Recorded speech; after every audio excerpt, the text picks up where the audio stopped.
भाद्र पूर्णिमा का दिन अनंत भगवान का भी पूजा होते हैं। उस दिन सभी बड़े छोटे बच्चे उपवास करते हैं। एक स्थान पर ब्राह्मण देव बैठकर अनंत भगवान को कथा सुनाते हैं। सभी लोग बैठकर अनंत भगवान को बड़े श्रद्धा प्रेम से कथा सुनते हैं। जब कथा खत्म हो जाता है तो सभी को थाले के आटा चावल दक्षिणा वो ब्राह्मण को दान कर देते हैं। ब्राह्मण देव उस थाले में चार चावल को दाना रख देते हैं। सभी को कहते हैं कि ले जाइए, अपना भंडार का अनाज में मिलाकर रख दीजिए, कभी अनंत भगवान आपका भंडार खाली नहीं होने देंगे। उस दिन सभी लोग उपवास करते हैं, एक समय भोजन करते हैं, वो भी रोटी और खीर या सूजी का हलवा से उस दिन भोजन करते हैं और उसी भोजन को कर वो रह जाते हैं। उसके बाद वाला दिन सभी लोग पारण करते हैं।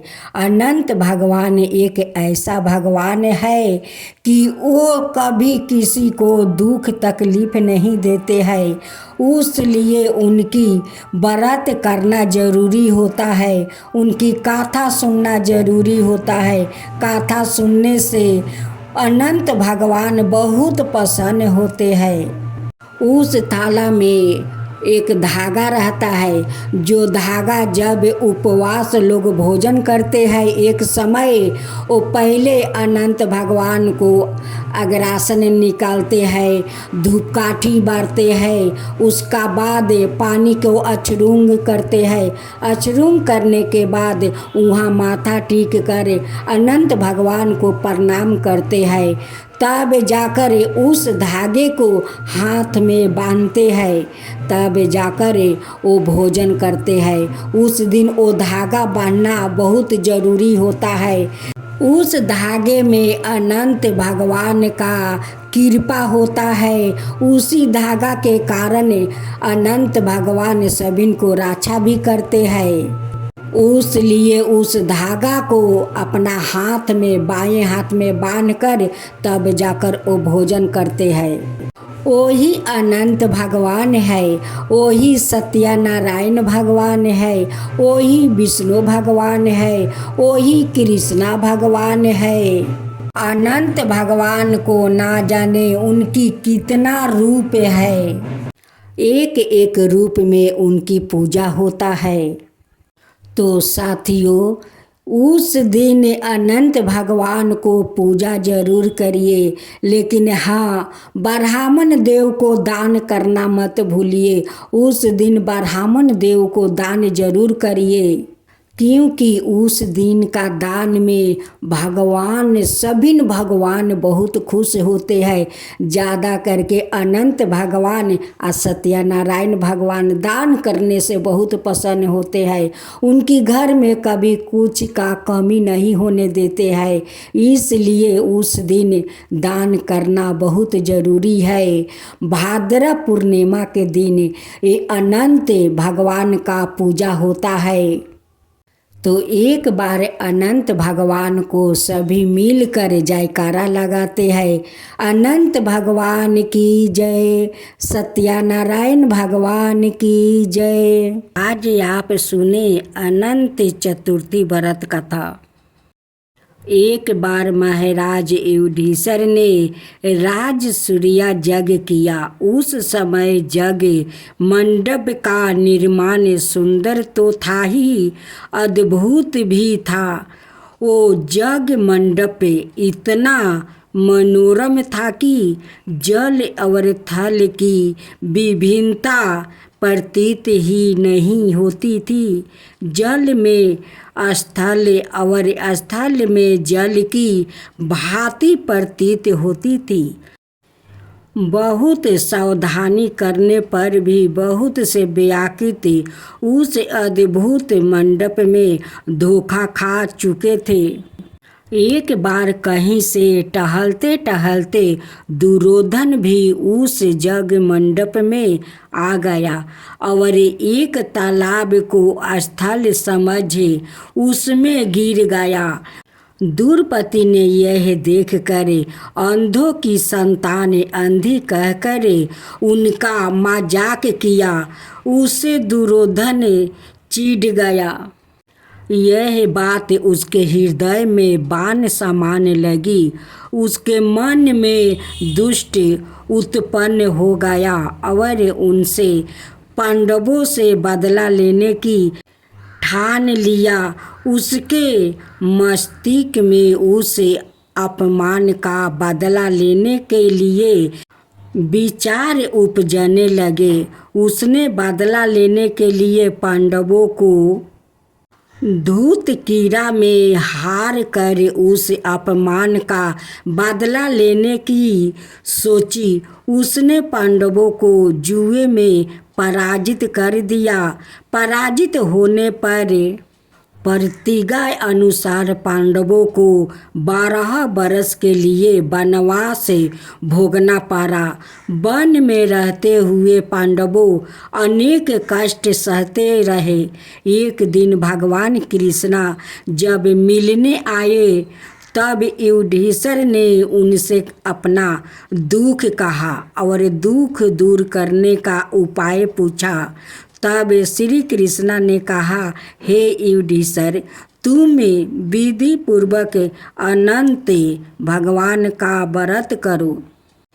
इससे तुम्हारा सारा संकट दूर हो जाएगा और तुम्हारा खोए राज्य पुनः प्राप्ति हो जाएगा। इस संदर्भ में श्री कृष्णा ने उन्हें एक कथा सुनाई। प्राचीन काल में सुमंत नाम का एक नेक तपस्वी ब्राह्मण था। उसकी पत्नी का नाम शिक्षा था। उसकी एक परम सुंदरी धर्मपरायण और जयोति मरिया कन्या थी जिसका नाम सुशीला था। सुशीला जब बड़ी हुई तो उसकी माता दीक्षा की मृत्यु हो गई। पत्नी के मरने के बाद सुमिंत ने काकरसा नाम का स्त्री से दूसरा विवाह कर लिया। सुशीला का विवाह ब्राह्मण सुमंत ने कौंडिन्य ऋषि के साथ कर दिया। विदाई में कुछ देने की बात पर काकरसा ने दामाद को कुछ ईंट और पत्थरों के टुकड़े बांध कर दे दिया। कौंडिन्य ऋषि दुखी हो अपनी पत्नी को लेकर अपने आश्रम की ओर चल दिया, परंतु रास्ते में ही रात हो गई। वो नदी तट पर संध्या करने लगा। सुशीला ने देखा वहाँ पर बहुत सी स्त्रियाँ सुंदर वस्तु धारण कर किसी देवता की पूजा कर रही थी। सुशीला के पूछने पर उन्होंने विधि पूर्वक अनंत व्रत की महत्ता बताई। सुशीला ने वही उस व्रत का अनुष्ठान किया और 14 गांठों वाला डोरा हाथ में बांध कर ऋषियों कौंडिन्य के पास आ गई। कौंडिन्य ने सुशीला से डोर के बारे में पूछा तो उसने सारी बात बता दिया। उन्होंने डोर को तोड़ कर अग्नि में डाल दिया। उससे भगवान अनंत जी का अपमान हुआ। परिणामत ऋषि कौंडिन्य दुखी रहने लगे। उनकी सारी संपत्ति नष्ट हो गई। इस दरिद्रता का उन्होंने अपनी पत्नी से कारण पूछा तो सुशीला ने अनंत भगवान का डोर जलाने की बात कही। पश्चाताप करते हुए ऋषि कौंडिन्य अनंत डोर की प्राप्ति के लिए वन में चले गए। वन में कई दिनों तक भटकते भटकते निराश होकर एक दिन भूमि पर गिर पड़े। तब अनंत भगवान प्रकट होकर बोले, हे कुंडियन, तुमने मेरा तिरस्कार किया था, उसी से तुम्हें इतना कष्ट भोगना पड़ा। तुम दुखी हुए, अब तुमने पश्चाताप किया है। मैं तुमसे प्रसन्न हूँ। अब तुम घर जाकर विधि पूर्वक अनंत व्रत करो। 14 बरस व्रत व्रत करने से तुम्हारा दुख दूर हो जाएगा। तुम धन धनाय से संपन्न हो जाओगे। कंडियन ने वैसा ही किया और उन्होंने सारे कैलेश से मुक्ति मिल गया। श्री कृष्णा की आज्ञा से युधिष्ठिर ने भी अनंत भगवान का व्रत किया, जिसके प्रभाव से पांडवों महाभारत के युद्ध में विजयी हुआ और चिरकाल तक राज्य करते रहे।